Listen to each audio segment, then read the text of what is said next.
마태복음 4장 18절로 22절 말씀 읽고 오늘 메시지 나누겠습니다. 갈릴리 해변에 다니시다가 두 형제 곧 베드로라 하는 시몬과 그의 형제 안드레가 바다에 금을 던지는 것을 보시니 그들은 어부라 말씀하시되 나를 따라오라 내가 너희를 사람을 낚는 어부가 되게 하리라 하시니 그들이 곧 그물을 버려두고 예수를 따르니라. 거기서 더 가시다가 다른 두 형제 곧 세베대의 아들 야고보와 그의 형제 요한이 그의 아버지 세베대와 함께 배에서 금을 깁는 것을 보시고 부르시니 그들이 곧 배와 아버지를 버려두고 예수를 따르니라. 아멘. 잘 쉬세요. 샤밧 자체가 뭔가 멈추는 거잖아요. 그래서 오늘 오면서 어떤 말씀을 나눠야 할까 주님께 주었을 때 이 본문을 주셨어요. 주님이 부르심을 받는 장면이어서 쉬러 가는 여러분들에게는 안 어울릴지도 모르겠지만 그래도 좀 주신 메시지 나눠야겠다는 마음이 있었습니다. 하나님 나라를 위해서 이렇게 일하고 살다 보면 특별히 하나님 나라에 많은 사역자들이 있잖아요. 근데 그 사역자들의 특성도 다 다르고 그리고 각자 이제 하는 사역들도 다른데 신약으로 오면 대부분 이제 오늘 읽은 여기에 나오는 3명, 그러니까 야고보, 베드로, 요한 이 3명의 바울을 더해서 이 4명의 사역자의 성격이 신약의 하나님 나라에 굉장히 중요한 역할들을 하고 있습니다. 신약 전체에서 주를 위해 일하는 사람이 참 많아요. 근데 이 특별한 지위에 서 있는 사람들은 이 4사람입니다. 여기는 안 나왔지만 나중에 부르시게 될 바울까지 해서요. 그래서 이 4사람의 순서를 좀 따져보면 제일 먼저는 야고보가 먼저고요. 물론 여기는 나중에 기록되어 있지만 그 다음이 베드로, 그 다음에 그 가운데가 바울, 그 다음에 요한 이 4사람이 신약의 하나님 나라의 성격을 다 드러내요. 야고보는 예수님 제자 야고보는 사실은 예수님 제자 중에 가장 드러나지 않은 사람이거든요. 이 사람이 어떤 서신도 쓰지 않았습니다. 신약 성서의 야고보는 제자 야고보가 아니라 주님의 동생 야고보가 쓴 거 저희가 잘 알잖아요. 베드로와 요한의 일들, 바울은 곳곳에서 발견이 되는데 야고보는 이 상아리만큼 가려져 있는 사람이에요. 그런데 예수님께서 어디를 가든지 이들을 데려오세요. 이 3사람을. 변화산 위에서 주님이 이렇게 변형됐을 때도 야고보, 베드로, 요한이 3명이 있었고 야이로의 집에 계실 때도 이 3사람이 있었고 마지막 주님이 겟세마네 동산에서 기도하실 때도 이 3사람이 항상 있었어요. 근데 베드로, 요한은 그래도 상대적으로 드러나고 우리가 알 수 있지만 야고보는 가려져 있습니다. 근데 이제 말씀을 저도 이렇게 묵상하다가 그러면 야고보가 도대체 한 일이 뭐지라고 이제 곰곰이 묵상해 보니까 야고보는 어떤 doing보다는 그 존재 자체로 하나님 나라에 의미가 있는, 왜냐하면 야고보는 사도들 중에 첫 번째 순교자거든요. 이거는 야고보가 행한 가장 크고 특별한 일입니다. 어떤 서신서를 쓴 것도 아니고 병고침이나 이적이나 기사나 은사를 드러낸 것도 아닌데 야고보는 항상 예수님이 데리고 다니셨던 넘버 3 안에 계속 들었거든요. 사람들이 야고보에 별로 이렇게 신경을 안 씁니다. 하지만 많은 사람들이 다양한 사역을 하면서 사실은 사도 바울의 전문가도 있고 베드로의 사역을 하시는 분도 있고 사도 요한처럼 어떤 영성, 생명 이런 것에 집중하는 사람들도 있는데 이 모든 사역에 공통점이 하나 있어야 돼요. 그게 뭐냐면 고난받음입니다. 그러니까 야고보로 대표되는 이 고난받음의 영성이 없다면 사실은 바울 서신의 전문가 사도 바울 신학이라고 또 있잖아요. 또 바울 신학의 대가일지라도 사실은 주와 함께 고난받음을 육체의 갑옷을 삼지 않는다면 이 모든 사역에 사실은 의미가 별로 없습니다. 그리고 조금만 고난받으면 억울해서 내가 얼마나 바른 메시지를 전하고 있고 옳은 신학을 갖고 있고 이것이 하나님 나라에 얼마나 중요한지를 대변하느라 시간을 다 보내요. 사역자들이 보니까. 근데 우리가 이제 하나 알아야 될 것은 어떤 사역을 하든지 간에 고난받음은 모든 그리스도인의 근본입니다. 야고보가 가리워졌지만 야고보 없이 초대교회가 일어날 수도 없었고 또 예루살렘 교회도 그랬지만 안디옥 교회도 그렇고 여러분이 이제 중동의 많은 정보들을 다루고 계시잖아요. 이스라엘도 그렇고 중동에 저도 이제 중동과 관련돼서 이제 난민교회 개척들을 섬기고 있는데 고난받음 없이 교회가 세워지는 건 단 한 군데도 없고요. 그리고 고난과 순교 없이 어떤 하나님의 말씀들이 자라는 거는 사실은 없습니다. 이렇게 보면 그냥 지식이 늘어나는 건 많아요. 사단이 전통적으로 이제 교회와 성도들을 타락시켜온 두 가지 방법이 있는데 뭐냐면 양날 가진 이렇게 칼날 같아요. 한쪽은 핍박과 순교고요, 한쪽은 미혹이에요. 핍박과 순교가 있는 지역은 오히려 수는 적지만 그 극심한 핍박 속에서도 하나님을 향한 열정, 순수함이 유지되는데 문제는 이제 미혹이라는 칼날을 쓰고 있는 나라들, 예를 들면 이제 저희 나라 같이 저희는 전도해봐야 에이 예수쟁이를 꺼져 뭐 이 정도 핍박, 이건 그냥 모욕이고 이 정도 받는 거. 아니면은 너무 이제 음식도 풍요하고 편안하고 릴렉스를 하도 즐기다가 너무 비만해져 버린 나라들, 전혀 이제는 신앙을 학문으로 바꿔버리고 문화로 바꿔버린 나라들은 사실 미혹이라는 핍박을 받고 있는데 잘 몰라요. 자기가 미혹이라는 핍박을 받고 있는지 잘 몰라요. 늘 이 두 가지 방법을 사단은 번갈아 썼어요. 그래서 어느 지역에서는 굉장히 강력하게 이렇게 핍박하면 이제 사단도 알아요. 이걸 너무 많이 하면 오히려 이쪽 교회는 순결해지고 더 강력해지는 걸 알기 때문에 적절히 핍박하다가 미혹으로 바꿔요. 이제 핍박을 제거해버려요. 그러면은 스스로 변질되는 일들을 역사상 사단은 많이 봤기 때문에 잘합니다. 그래서 저희 나라 같은 경우도 그러죠. 사실은 또 미국도 그렇고 유럽도 그렇고 어떤 특정한 이슈에 대해서 죄라 하면 이제 잡혀가는 그런 걸로 바뀌잖아요. 동성애 이슈뿐만 아니라 어떤 것도 주님만, 예수 그리스도만이 구원이시다 라고 외치면 이것 자체가 이 명제가 예전엔 진리였는데 그게 진짜 진리냐라고 하면서 도전받는 시대에 사는 많은 그리스도인들의 어려움은 바로 그거죠. 그러면 여기에서는 고난받음을 스스로 택해야 돼요. 차라리 중동이나 아프리카나 이렇게 좀 핍박받는 지역에 있으면 내가 핍박을 택하지 않아도 핍박이 오거든요. 크리스찬으로 사는 거 하나도. 근데 이제 핍박이 없는 지역에 사는 사람들은요, 그리스도를 위해서 고난을 택해야 돼요. 그래서 배교자들이 많아요. 합리화하고 이렇게 적절히 그냥 살아요. 불편함 없을 정도의 신앙을 유지합니다. 미국의 한 교단이 동성애를 인정하면서 이제 목사도 동성애자들이 막 설교하기 시작하죠.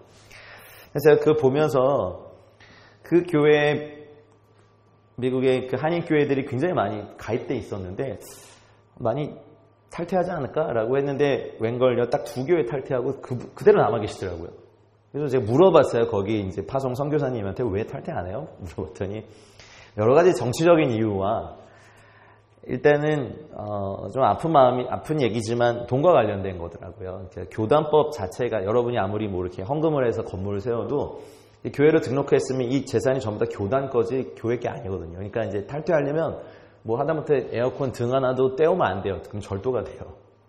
그러니까 이걸 다 포기하고 나와야 되니까 교회가 쉽게 할 수 없는 거죠. 그리고 그 교단의 이제 목회자 연금이 세계 최고 수준입니다.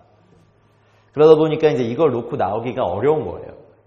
진리를 타협해버리죠.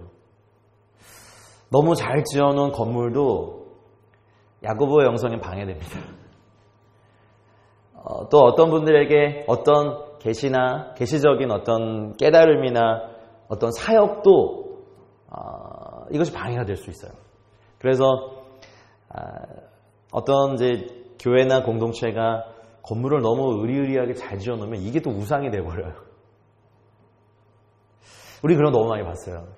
그래서 우리도 이제 특별히 남한에 사는 저희들은 막 고난을 찾아다닐 수는 없지만 저희 스스로 이제 절제를부터 시작해서 주를 위한 자발적 금식과 또 어떻게 보면 권리 포기 정도의 야고보의 영성을 저희는 가질 수 있겠죠. 사실 여기 계신 분들이 살인, 방화, 강도, 강간 이런 거 하고 오시지 않잖아요. 그렇죠? 안 오셨죠? 근데 저희의 도전은 뭐냐면 죄는 아닌데 유익이 없는 걸 자발적으로 포기하는 게 어려워요. 예를 들면 이제 쉬는 날 하루 종일 내가 하고 싶은 거 할 수 있어요. 그냥 드라마를 처음부터 끝까지 그냥 완판으로 그냥 하루 종일 밖에 절대로 안 나가고 볼 수 있죠. 근데 그게 죄는 아니거든요. 근데 그렇게 보고 난 다음에 영적으로 성령 충만하느냐? 또 그렇진 않아요. 그리고 오랜만에 친구 만나서 한 7시간 정도 수다 떨 수 있죠, 자매님들은. 그게 죄인가요? 죄는 아니에요. 근데 문제, 그 7시간의 그 수다 테라피, 그게 좀 필요하긴 하죠, 그죠, 자매들. 얘기하면서 풀린다고 하니까. 근데 이제 그 내용 안에 예수님이 없어요. 죄는 아닌데 유익이 없을 때, 그러면 주님을 위해서 우리는 자발적인 금식을 택해야 되는 야고보의 영성을 가져야 합니다. 영화를 볼 수 있죠. 뭐 영화 볼 수 있고 공연도 마음대로 볼 수 있고 뭐 사실은 자유주의 국가인 저에게는 다 할 수 있어요. 다 선택할 수 있는. 하지만 이 시간을 주님을 위해서 자발적인 약함을 선택하는 금식의 삶을 사는 건요. 우리가 연습해야 될 야고보의 영성입니다. 뭐 축구 좋아하시는 분들 요즘 되게 행복해 하시더라고요. 그래서 막 결승전에도 올라가고. 주일날 아침, 이번에도 또 새벽에 하나요? 그걸 볼 수도 있고 안 볼 수도 있고. 본다고 죄는 아니잖아요. 하지만 새벽 기도를 나가기 위해서 잠을 자는 걸 택하는 거, 이게 야고보 영성이라 할지도 모르겠지만 어쨌든. 근데 이제 그런 거잖아요. 우리가 뭐 여름 휴가를 막 나를 위해서 막 그 동남아의 한 호텔로 갈 수도 있지만 그 휴가의 시간을 아웃리치로 쓸 수도 있죠. 아니면은 여러분 섬기는 로컬 처치 교회에 주일학교에 그 말 안 듣는 아이들을 섬기러 수련회에서 교사로 갈 수도 있고. 그러니까 우리는 야고보의 영성을 사실은 다른 사람이 줄 수는 없지만 찾아가야 돼요. 핍박이 없는 지역의 나라의 성도들은. 근데 여기서부터 이제 무너지니까 베드로의 사역이든 바울의 사역이든 요한의 사역이든 사상누각이 되어버리더라고요. 고난받을 각오가 없어요. 사실은 이렇게 보니까. 그냥 불편함도 잘 못 참아요. 저도 선교지에 있으면서 많은 팀들을 받아봤는데 제일 어려운 게 그거더라고요. 그분들이 물론 이제 거기까지 오시는 막 시간을 들여 재정을 들여 막 거기까지 오시는 게 감사하죠. 선교사님들에게는 또 이렇게 격려도 되고 또 단기팀의 가장 주요한 사역 중에 하나는 딜리버리 미니스트리라고 이제 그분들이 갖고 오신 그 물품들. 참 반갑거든요. 제가 있을 때 어떤 팀이 아니었다. 몇 분이 오셨는데 저는 그때 이제 맥심만 알았지 카누를 몰랐거든요. 어느 날 누가 이제 아침에 왔는데 이렇게 아메리카노의 향기가 센터에 퍼지길래 우와 누가 커피를 사셨어요? 그랬더니 뭔가 검은 거 하나 딱 꺼냈더니 뭐 타시는 거에서 이게 뭐예요? 그랬더니 새로 나온 거라고. 그래서 다 내놓고 가라고 바로 압수했는데 그 팀은 별로 기억이 안 나는데 이제 그거는 기억이 나요. 감사한데요. 이제 되게 여러 팀의 다양한 사람들과 다양한 세대들이 어쩌면 불편함을 참지 못하는 걸 봤어요. 예를 들면 한국 사람들은 특별히 이제 와이파이 안 되면 이게 금단 현상이. 이해합니다. 뭐 저도 그렇기 때문에. 근데 이제 중국은 와이파이가 돼도 뭐 이렇게 대부분의 사이트가 접속이 안 되거든요. 근데 그런 불편함. 그리고 이제 저희가 지방에 한 2주 정도 팀을 데려가서 사역을 하고 왔는데 완전 뭐 핸드폰도 안 터지는 뭐 그런 데에서 이렇게 사역을 하다가 오니까 이제 오자마자 제일 먼저 이제 와이파이를 켜고 카톡이 막 몇천 개씩 와 있는 분들. It's okay. 뭐 그건 이제 괜찮은데 예를 들면 뭐 이런 거예요. 평소에 즐기던 커피가 있죠. 근데 그런데 가면 좀 이제 불편하고 카누까지는 또 최상이잖아요. 그래서 드셔야 되는데 굉장히 고급 커피를 찾으시는 그런 불편함을 참을 수 없는 것. 그리고 잠자리도 그렇고 뭐 이불도 냄새나고 음식도 안 맞고 그리고 이제 문 없는 화장실에서 일 보는 게 어려운 걸 저도 알아요. 일봐 보셨어요? 잘 아시죠? 그러니까 좀 시골에 가면 좀 그래요. 근데 그냥 우리는요, 그냥 주를 위한 불편함 정도예요. 그리고 전도하면 여기서 이런 거 치면 안 됩니다. 누구라고 받고 하십니까? 뭐 이 정도지. 막 돌로 치거나 그러지 않잖아요. 그러니 이제 우리가 선택해야 될 것은 주를 위해서 불편함을 택하는 거예요. 성경에 보면 이 야고보 사도의 이름을 이렇게 적극적으로 표현하지 않았지만 수없이 많은 부분에 이 고난받음에 대해서 말씀하셨어요. 베드로전서 4장 1절에 그리스도께서 이미 육체의 고난을 받으셨으니 너희도 같은 마음으로 갑옷을 삼으라. 이는 육체의 고난을 받은 자는 죄를 그쳤다라는 거죠. 여러분 그 고난받음이 갑옷이 되는 이 비밀을 아시는 은혜가 있길 바랍니다. 그리고 베드로전서 3장 17절에 나중에 이제 베드로가 이런 말을 해요. 선을 행함으로 고난받는 것이 하나님의 뜻일진데 악을 행함으로 고난받는 것보다 낫다. 그래서 곳곳에 이런 말씀이 있었고, 사도 바울도 디모데에게 쓴 서신서에서 디모데후서 2장 9절 말씀에 복음으로 말미암아 내가 죄인 것 같이 매이는 데까지 고난을 받았으나 하나님의 말씀은 매이지 아니하다. 이렇게 됐어요. 여러분, 베드로로 대표되는 야고보가 고난이면 베드로는요 하나님의 나라의 문을 여는 사람입니다. 베드로가 마태복음 16장에서 또 사도행전 2장에서 베드로를 이렇게 좀 살펴보면, 베드로는요 마태복음 16장 기억나세요? 가이사랴 빌립보 지방에 이렇게 들어가가지고 사람들이 날 누구라고 하냐 했더니 세례요한 누구라고 합니다라고 했을 때 정답이 아니었잖아요. 그럼 너희는 나를 누구라고 하냐 했을 때 주는 그리스도시요 살아계신 하나님의 아들이십니다라고 고백했어요. 근데 난리가 났죠. 주님이 그 고백 위에 바요나 시모나 복이 있다 이를 알게 하시는 분은 혈육이 아니다. 하늘에 계신 하나님이다. 내가 이 반석 위에 나의 교회를 세우겠다 하시고 천국 열쇠를 주겠다. 엄청난 말씀하세요. 베드로의 사역의 특징은요 하나님 나라의 문을 여는 사역이에요. 사도행전에 보면 이제 성령이 임하시고 베드로의 첫 설교로 사실은 3,000명이 구원받는 어마어마한 사건이 일어납니다. 사도 바울의 사역에는 이런 게 일어나지 않아요. 야고보에도 이런 게 없었어요. 요한의 사역에도 이런 게 없어요. 그래서 천국 열쇠를 베드로에게 주시고 그것으로 각 도시마다 먼저는 유대인들에게 이 복음 구원의 문을 열기 위해서 베드로를 사용하셨죠. 근데 이제 사도행전 9장에 보면 10장에 보면 이제 그 나오죠. 이렇게 욥바에서 기도하고 있을 때 보자기 이렇게 내려오면서 거기는 새나 기는 것이나 각종 짐승들이 막 담겨 있는데 먹어라 못 먹습니다. 막 이렇게 씨름하다가 이제 고넬료의 집에 방문하는 사건이 있잖아요. 시대적으로 보면요 베드로의 사역은 딱 거기까지예요.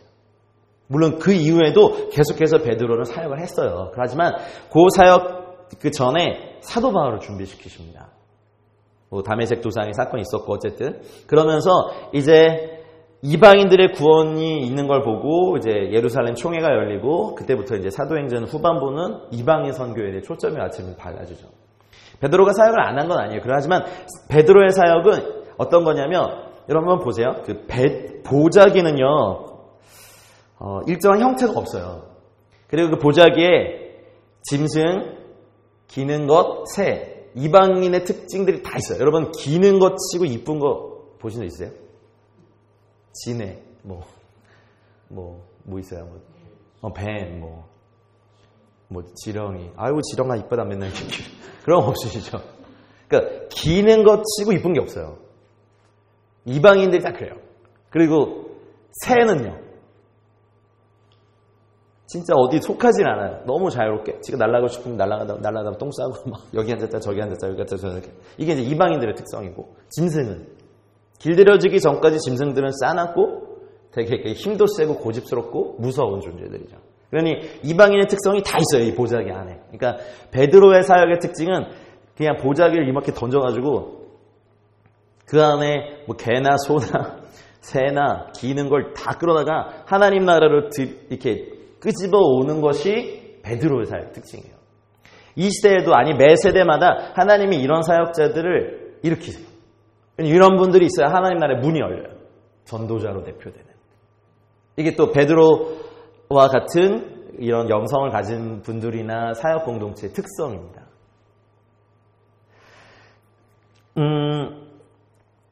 만약 베드로가 문을 열지 않았다면 고넬료의 집에 가서 이 역할을 만약 사도 바울이 하진 않았어요. 왜냐하면 하나님이 부르심 자체가 베드로의 사역의 특성은 어쨌든 문을 여는 거예요. 그래서 베드로의 사역의 특징은 하나님 나라예요.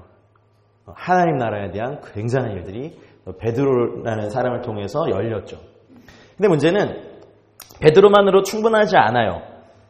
베드로의 사역은 어쨌든 새든 짐승이든 벌레든 다 잡아서 이렇게 하나님 나라 안으로 들어오게 하는 것인데, 그 다음에 필요한 사람이 누구냐면 이제 사도 바울 같은 사람입니다.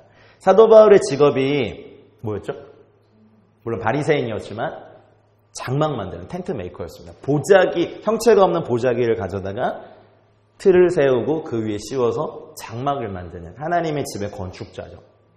만약에 베드로만 있었다면 하나님 나라에 성숙함은 없었을 거예요. 예를 들면 이제 우리식으로 얘기하면 어느 교회의 탑 리더나 공동체의 성격이 굉장한 전도자 그룹들이 있어요. 영혼들만 보면 막 뛰쳐나가가지고 막 거리에서 버스킹 예배, 뭐 거리 전도 막 사람들을 무지하게 데리고 오는데 만약 바울 같은 사역이 없다면 이분들이 성숙해질까요? 안 될까요? 안 됩니다. 그래서 하나님은요, 각 사역자들의 이런 독특한 성격들을 주시면서 부르신 거예요. 사도 바울의 서신을 보면 거듭남이라는 단어가 안 나와요. 칭의 이런 건 나오지만, 그리고 사도 바울의 사역을 이렇게 보면 물론 이제 사도 바울을 통해서 구원받는 자들이 있었지만 베드로처럼 대량으로 하지 않았어요. 이 말은 사도 바울이 굉장히 영혼에 대한 이렇게 무게가 없고 애탐이 없다는 게 아니라 사도 바울의 사역의 특징은 뭐냐면 사람들을 온전케 하는 거예요. 그래서 베드로의 사역이 있고, 그렇게 만약에 베드로가 그 역할까지 해야 됐었다면 스트레스 받아서 못했을 거예요. 개나 소나 어쨌든 다 이렇게 얘네들을 다 데리고 왔더니 보니까 이것들 어떻게 하지? 근데 사도 바울은 너 뭐냐 개? 너 이쪽에 있고, 너 뭐야 소? 너 이쪽에 있어야 돼. 너 뭐야 새? 넌 저 위에 있어 하면서 이렇게 사도 바울의 서신을 보면 집사가 어떻게 되는지, 장로가 어떻게 되는지, 교회는 어떻게 해야 되는지 이런 것들이 너무 세세하게 잘 나와요. 이런 일을 위해서 성도들의 온전케 함을 위해서 부름받은 사역자들의 영성을 대표합니다. 지금도 이런 단체들이 많아요. 그러니까 아예 불신자랑 접속해서 거의 불신자들 가운데 이제 하나님 나라 문을 여는 사역자나 단체가 있고, 그렇게 얻어온 영혼들을 이렇게 구비시키고 세우는 이퀴핑해서 하나님 앞에 이렇게 올려드리는 이 영역에 부름받은 사람들이 있습니다. 근데 이 모든 것에는 아까 말했던 야고보의 고난받음이 기초여야 합니다. 물론 하나님의 말씀과 성령이죠. 그래서 사도 바울을 이렇게 보면 사도 바울은 항상 그 주변에 동역자들이 많았어요. 베드로는 거의 무슨 예배 때 와서 할 단어는 아니지만 하겠습니다. 독고다예요. 독고다. 혼자만 다녀도 이렇게. 근데 사도 바울은 항상 동역자들이, 서신서에도 보도 그렇고 사랑하는 동역자들의 이름이 쫙 나오고, 형제들의 도움을 받아서 광주리에 맞게 매달려서 도망치기도 하고, 항상 팀이 있었어요. 베드로의 사역을 이어서 사도 바울이 이 모든 하나님의 공동체의 몸의 건축을 이룹니다. 그래서 보자기의 형태가 장막이 되죠. 하나님의 나라, 하나님의 집, 교회. 그래서 에베소서 같은 걸 연구해보면 교회론의 총론이죠, 거의. 굉장히 깊은 바울의 서신서들을 볼 수 있습니다. 그래서 사도 바울은 이걸 알았기 때문에 에베소서 2장 22절 같은 말씀에 너희가 성령 안에서 하나님이 거하실 처소가 되기 위하여 그리스도 예수 안에서 함께 지어져 갔다, 이렇게 말해요. 근데 베드로의 기초에 바울의 건축이 있다고 해서 충분하지는 않은데 여기 이제 요한 사도의 영성이 등장해요. 사도 요한에게 붙여주신 별명이 있었어요. 뭐죠? 그쵸. 보아너게, 우레하게, Son of Thunder. 이 안에 막 천둥 소리가 막 나는 이제 10대 후반에서 20대 초반에 이제 부르심을 받았다고 보통 학자들이 추산하죠. 그러니까 이 안에 야망의 소리가 어마어마하게 있었던, 그리고 굉장히 부유한 어선단을 꾸리고 있었던 그 갈릴리의 갑부집 아들이죠. 우리 식으로 하면 건물주 아들, 빌딩주 아들. 그렇게 성경을 연구해 보면 굉장히 터프가이고 기준도 강했고 자기랑 같이 안 하면 다 적이야. 같이 하지 않은 사람들이 막 이렇게 귀신 쫓는 거 보고 못하게 하고. 기억나세요? 성경 보면. 그리고 변화산 갔다 와가지고 사마리아성 지나가야 되는데 못 지나가게 하니까 주님께 주님 불 내리게 할까 말했잖아요. 잔인한 사람이에요. 나중에 사랑의 사도라는 이름을 얻기까지요 사실 80년이 더 걸려요. 제가 터키에서 이 사도 요한의 행적들을 막 추적해 봤거든요. 사도 요한의 무덤도 에베소에 있고 그러잖아요. 밤모섬도 가보고. 근데 이 형님은 야망이 컸던 사람이에요. 그래서 주님은 좀 다른 방법으로, 베드로는 성질은 급했지만 굉장히 다혈질의 특성을 갖고 있었기 때문에 순수했어요. 자책감도 되게 강하고. 그래서 부활하신 주님 만나고도 이렇게 찌그러져가지고 다시 고기 잡으러 갔다가 3번 또 주님께 물으시고 회복이 되고 난 다음에 하나님 나라 일을 했지만, 사도 요한은 이렇게 보면 마테마가 누가복음에 없는 요한복음에만 나와 있는 몇 가지 장면이 있는데, 그 중에 하나가 뭐냐면 그 대제사장의 뜰에서 재판을 받는 그 모습을 앞에서 보는 것처럼 생생하게 기록했단 말이에요. 그럼 본 사람이 아니고선 기록할 수 없어요. 그 말은 베드로는 거기 못 들어가고 밖에서 불 쬐다가 3번 부인했는데, 요한은 그 안에 있었다는 얘기예요. 그리고 엄마 동원해가지고 오른편 왼편 하다가 되게 깨졌잖아요. 그러니까 이 집안 자체가 굉장히 한자리 하고 싶어하는 집안이에요. 그래서 베드로를 이렇게 회복시키면서 베드로 물었잖아요. 이 사람 어떻게 됩니까? 요한을 가리키면서. 그러니까 주님이 이렇게 보시더니만, 야, 내가 올 때까지 살아있게 해도 네가 무슨 상관이야? 넌 네 길 가라 해가지고 보내시고, 십자가에서 주님 돌아가실 때 모든 제자들이 다 주를 버리고 도망갔다고 했는데, 요한복음을 보니까 갑자기 그 밑에 제자 요한이 있어요. 근데 이렇게 물론 여러 가지 추측이 있어요. 사랑해서 그럴 것이다. 그것도 있었겠지만 저는 20대 초에 이제 21살의 야망 많은 젊은이가 잔머리를 썼구나 그래서 보이는 거죠. 왜냐하면 그동안 내가 주님을 3년 반 동안 쫓아다녀 보니까 십자가에서 내려오실 수도 있겠다는 생각. 가상 한 4원까지 하시고 에이씨 메시아 안에 힘서 딱 내려오실 수도 있어요. 그러면은 그 밑에 있는 사람들이 예수님 그때 옆에 있는 사람이 2인자가 될 거 아니에요. 어쩌면 그런 심리적인 게 이렇게 움직였을 수도 있겠다라는 생각이 들었어요. 근데 이건 뭐 성경적이진 않습니다. 제 생각입니다. 왜 여기 있을까 요한은? 다 도망가고 무서움에 떨었는데 정말 사랑해서 그랬다면 뭐 제가 천국 가서 우리 요한 형님께 좀 죄송하다 그럴 거고. 근데 요한이 그렇게 예수님의 인정을 받고 거기서 너를 2인자로 명한다. 이런 게 아니라 예수님이 어머니 마리아를 부탁했단 말이죠. 예수님의 동생들도 많았는데 굳이 요한에게 마리아를 부탁하신 이게 의도가 있더라고요. 예수님이 어머니 마리아의 행적을 이렇게 살펴봐도 굉장히 오래 사셨거든요. 그리고 이제 에베소에 가면 요한이 예수님 어머니 마리아를 위해서 지어진 집이 있어요. 그 집은 지금 카톨릭 성지입니다. 너무 마리아를 높이다 보니까 이제 마리아가 거의 이제 승천하셨대요. 거기 보면 너무 갔어 하여튼. 뭐 근데 그러다 보니 형님들 순교 소식이 막 들리고 사도 요한의 입장에선 자기도 주를 위해 가서 죽고 싶다고 여러 번 뛰쳐나가는데 그때마다 어머니 마리아가 그걸 말린 거예요. 요한아 그러면 이제 힘들어 돌아오고. 근데 이걸 뭘 가르치셨냐면 하나님의 베드로로 대표되는 하나님 나라 사역 그리고 사도 바울로 대표되는 하나님 나라 건축자의 사역을 넘어서 사도 요한에게는 하나님 나라의 가족을 가르쳤어요. 관계. 사도 요한의 서신서를 보면 태초부터 있었던 생명 그리고 사도 요한의 특징은 생명이라는 단어가 요한복음, 요한 1, 2, 3서, 요한계시록에 제일 많이 나옵니다. 오히려 거듭남 이런 거 없어요. 그냥 관계예요. 요한복음 1장 1절부터 달라요. 태초에 말씀이 계시니라. 자, 그렇다면 한번 생각해 보세요. 요한은 뭐 장로가 이렇게 해야 된다, 세금은 이렇게 해야 된다, 뭐 여인이 머리에 쓰는 거 어떻게 해야 된다, 아무것도 이런 말 안 했어요. 단지 말한 게 있다면 태초에 있었던 생명, 영원한 지성소의 영역의 어떤 영광, 하나님 나라의 거룩한 것을 얘기했죠. 그리고 사랑, 아비들아, 자녀들아, 형제들아, 관계. 이 세 가지가 다 야고보로 대표되는 고난받음의 기초 위에 세워져서 하나님 나라를 완성하는 퍼즐들입니다. 사도 요한은 그물을 깁다가 그러니까 있는 그물을 고치다가 수선하다가 예수님이 부르심을 받아 제자가 됐거든요. 오늘 말씀처럼. 그러다 보니 사도 요한은 끝까지 살아남아서 뭘 했냐면 구멍이 뻥뻥 뚫린 그 교회를 수선했어요.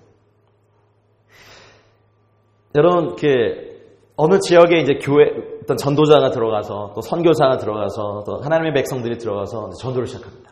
그래서 크든 작든 그 도시나 지역에 하나님 나라의 문이 열리고 사람들이 구원받는 일이 일어나고 교회가 세워지고 그 다음에는 여기서 많은 교사들이 또 목자들이 하나님의 정순한 말씀들을 막 가르치죠. 성경 공부와 제자 훈련과 이런 게 막 이렇게 있고 세워지는데 지금 저희 한국 교회를 보더라도 어때요, 여러분? 만약에 제가 130년 되는데 초기에 이제 선교사님들이 와서 전도자들이 일어나 100만인 평양 대붕 운동과 100만인 구령 운동과 막 교회 개척 운동들이 막 일어나면서 한국 교회에 하나님 나라가 한국에 열리는 시기가 있었어요, 저희 나라에. 그리고 난 다음에 이제 전쟁이 끝나고 우리나라의 발전과 더불어서 각 교회마다 어마어마한 성경 공부들이 있어요. 크로스웨이, 베델, 하여튼 별의별 성경 공부들이 다 있었어요. 그러면 하나님 나라의 건축이 한국 교회도 있었겠죠. 그런데 현대에 들어와서부터는 구멍이 뻥뻥 뚫렸어요. 뭐 목사 장로가 멱살잡이어서 싸우고 막 교회 재산 갖고 분쟁하고 뭐 스캔들의 재정의 문제 뭐 이단의 모에 구멍 뚫렸어요 안 뚫렸어요 지금? 교회 안에 막 태극기에 촛불이 날아서 막 싸우고 여러분 표현을 하면 이스라엘파 반이스라엘파가 막 싸우고 근데 이런 거를 보는데 그러면 이런 것들을 회복시키기 위해서 저는 감히 말씀드리는 사도 요한의 사역들이 필요해요 한국교회 안에. 어느 나라 역사를 이렇게 보더라도 복음이 처음 들어가서 막 이렇게 죄의 회개가 일어나면서 부흥이 일어나고 막 교회가 개척되고 막 성장할 때는 이런 게 필요 없어 요한은. 그 다음에 이제 바울이 필요해. 바울 같은 사람들이 일어나가지고 막 교회는 이래야 되고 집사는 이래야 되고 장로는 이래야 되고 뭐 이렇게 해야 되고 이렇게 해야 되고 성찬은 이런 거고 이런 걸 막 가르치고. 근데 그런 진리로도 나중에 구멍이 다 뚫렸어요. 근데 그거를 메꿀 수 있는 것은 사도 요한에게 말씀하신 하나님과의 관계.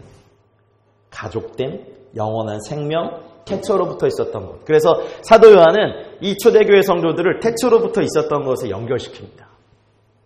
영원한 생명이 있다.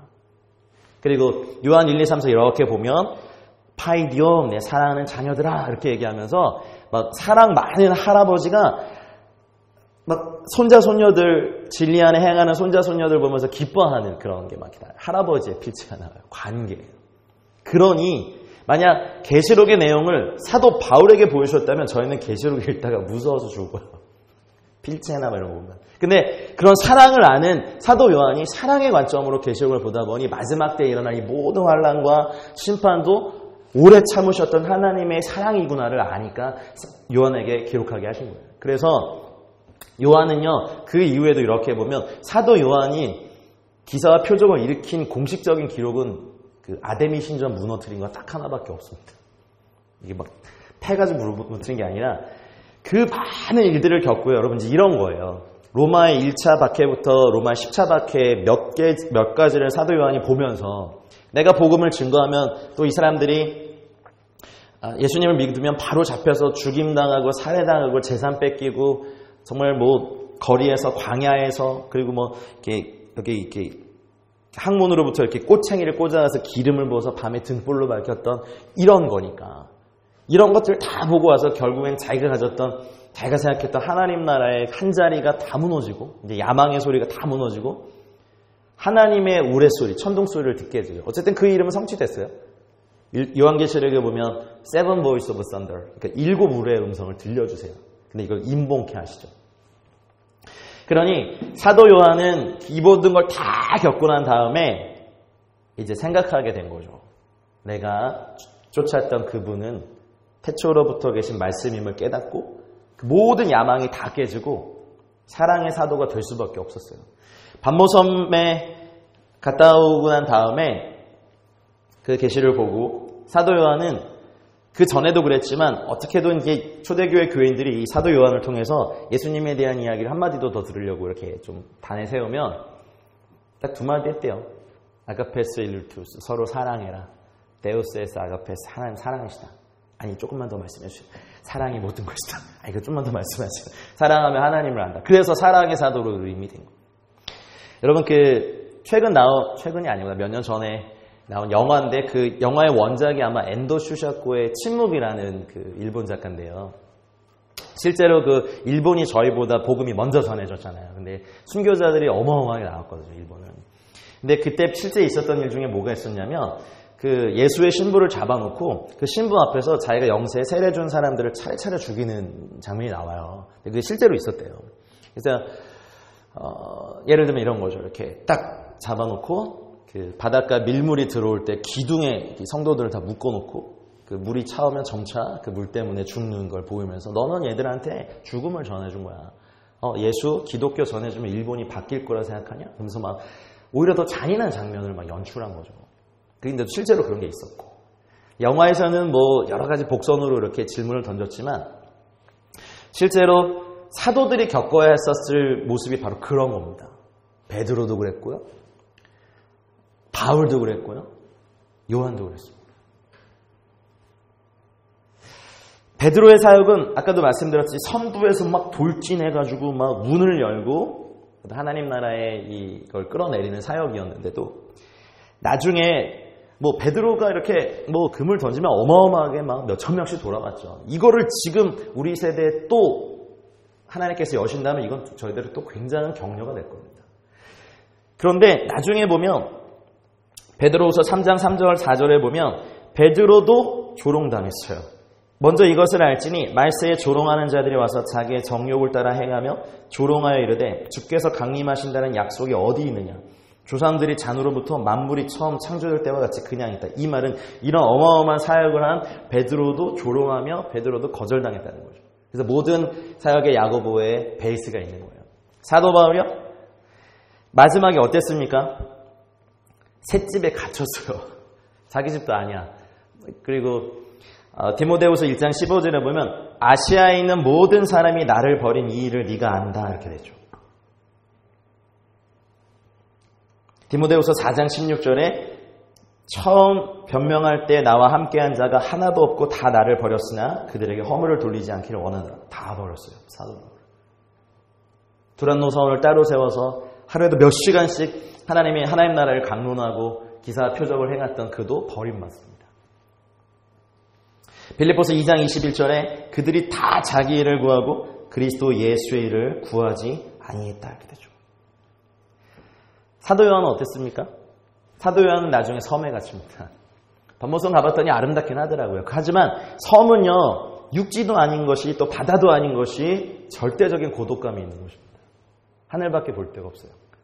베드로는 어땠어요? 거꾸로 매달려 죽었습니다. 십자가에서. 사도 바울은요 목 잘려 죽었죠. 사도 요한은요 갇혔죠. 섬에. 이것이 어떤 사역이 절대적이다라고 얘기하는 게 아니라 모든 사역의 기초는요 어쩌면 궁극적인 목적은 주와 함께 고난받음에 동참하는 겁니다. 여기 이스라엘을 얘기하면 좀 오해와 핍박 이런 거 공격 많으시죠.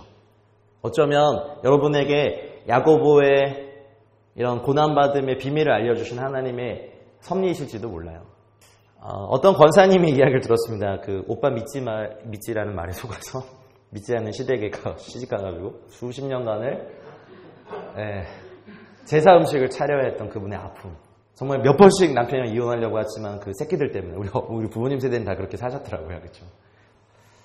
근데 어느 날 계시록을 읽다가 반모섬 이걸 읽고 이분이 텅텅 울었는데 그때 어떤 깨달음이냐면 주님의 음성이 들렸대요. 사랑따라 네가 섬에 갇혀도 이 계시를 받던 요한처럼 너는 그곳에 갇혀있지만 네 영은 한 번도 묶인 적이 없었다. 이렇게 말씀하시는 걸 듣고 너무 잘 알죠. 내 손으로 제사 음식을 차리게 할 수 있지만 내 영을 막을 수 없다. 거의 뭐 전사가 되어 계시더라고요. 그랬더니 이제 그 집의 영적 기류가 바뀌면서 한 명씩 주 앞에 돌아오는 일들. 감옥에 가둬놔도 찬양할 수 있는 건 저희는 영원한 우리의 끝을 알기 때문에 그렇습니다. 두들겨 패고 막 지하 감옥에 갇혀놔도 바알과 신라.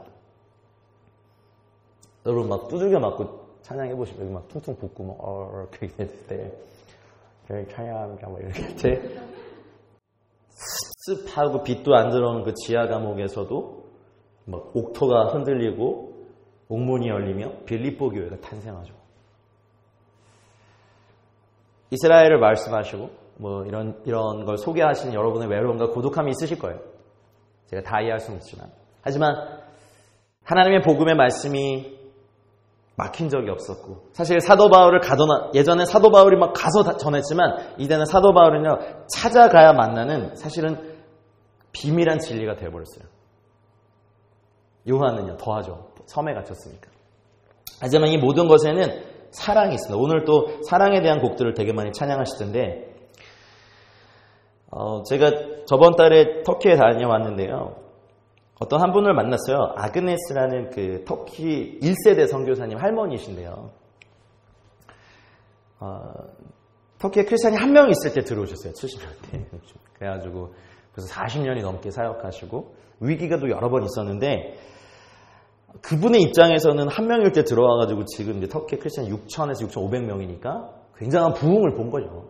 하지만 핍박과 순교가 있을 때 자기가 복음을 전한 사람들이 잡혀가서 살해를 당하고 죽임을 당할 때 그 선교사님의 갈등, 나는 죽음을 전하고 있는 게 아닐까. 그럴 때 너무 이제 그 힘이 들어서 몇 년간 복음 전도를 할 수 없는 상황에 있었대 실제로. 근데 그때 편지 한 통이 전달되어 와서 그걸 읽어주셨는데, 이제 자기한테 복음을 듣고 교회 지도자가 됐지만 잡혀서 이제 처형당한 한 제자가 이제 처형되기 전날 선교사님에게 쓴 편지입니다. 선교사님, 존재감도 없고 두려움에 떨며 먹고 마시고 돈 벌고 취하고 섹스하고 동물적인 쾌락만 추구하던 저에게 참 사랑을 알려주셔서 고마웠습니다. 핍박받고 순교하는 저희 교회 성도들로 인하여 괴로워하신다는 소식을 들었습니다. 괴로워하지 마시고 자책하지도 마세요. 우리는 고통과 두려움 속에서 죽어가는 것이 아닙니다. 인간에게서 발견할 수 없었던 참 사랑을 하나님 안에서 발견하게 도와주셔서 정말로 정말로 감사합니다. 내일은 저의 처형이 있는 날입니다. 어떻게든 이 편지가 선교사님께 전달되기를 간절히 기도하며 씁니다. 육체의 장막을 벗는 것은 두렵지만 잠시의 아픔 이후에 영혼의 시공간 안에서 사랑하는 우리 주 예수님을 배울 기대와 기쁨이 지금 저에게는 더 큽니다. 제가 먼저 주님께로 갑니다. 자책하지 마시고 슬퍼하지 마시고 저같이 참된 하나님의 사랑이 필요한 이 땅에 사랑하는 제 터키 동포들에게 복음을 계속해서 전해주세요. 사랑을 발견해 사랑 안에 살다가 사랑을 위해 죽어 사랑을 향해 갑니다. 사랑하는 선교사님도 저 천국에서 배울 날을 기다리겠습니다. 사랑합니다. 이런 편지가 배달되어서 읽었고, 그렇구나, 나는 죽음을 준 게 아니라 영원한 사랑을 말해줬구나라고 해서 다시 용기를 얻어 이렇게 사역하죠. 지금도 이제 사실 스웨덴 분인데 돌아가지 않고 이스탄불에 한 터키 목사님이 사역하시는 교회에 그냥 하루 종일 기도하세요. 이제 불편한 몸 이끌고 오셔가지고 이제 80몇 살이신데 그냥 그분의 삶 자체가 사랑이었구나. 여러분의 입장에서는 이스라엘이 잘 안 열려고 막 그런 거 막 그런 공동체 보면 막 화도 나시죠. 근데 사랑으로 그런 계시가 또 그런 진리가 잘 풀리도록 기다려주시고 격려해주시고 기다리는 건 그냥 사랑이라고 믿습니다. 어떠한 사역이 한 사역자나 공동체에게 굉장히 강렬한 성취감을 줄 때 주님보다 그 사역에 더 빠져 계신 많은 분들을 보게 됩니다. 저도 그런 적이 있었고요. 그리고 내가 깨달은 이 계시적인 어떤 깨달음이 사랑보다 더 중요하게 여겨질 때 우리가 기억해야 될 게 있습니다. 베드로도 거절당했고요. 사도 바울도 거절당했고요. 요한도 섬에 갇히고 거절당하고 그 모든 것은 야고보의 순교가 있었다는 것. 하지만 그 때마다 우리 자신을 생각해보면 우리에게 하나님 나라 문을 열어준 사역자가 있었고 우리에게 사도 바울의 역할을 해준 사람이 있었죠. 그렇죠? 막 진리를 가르쳐주고 큐티는 어떻게 하는지 이런 거. 그러다가 뻥뻥 뚫렸을 때 영원한 것을 알려주고 생명, 영광, 아버지와의 관계 요게 사이클 같아요. 제가 보니까 이게 또 회복이 되면 또 다른 단계 하나님 나라의 차원이 열리더라고요. 한 분이나 공동체 세대 안에. 그러면 또 막 갑니다. 영광스럽게 막 달려갑니다. 또 거기에 맞는 어떤 진리들이 막 구비되죠. 가르쳐지고. 그리고 또 뚫려요. 그럼 또 이제 또 더 깊은 차원의 하나님 나라의 태초부터 있었던 지성소의 영역에 막 영광과 생명과 그때 또 회복이 되면 또 이렇게 또 다른 차원 하나님 나라 문이 열리고 요거 몇 사이클 하면 그냥 하나님 나라 가야 돼요. 저 육체가. 한 사이클도 못하고 가시는 분도 있더라고요. 보니까. 이게 몇 년씩입니다. 그런 말 제가 못하겠어요. 이건 성령님이 하시는 거니까. 어떨 때 우리에게 어떤 계시나 가르침이 굉장히 중요하게 다가올 때가 있죠.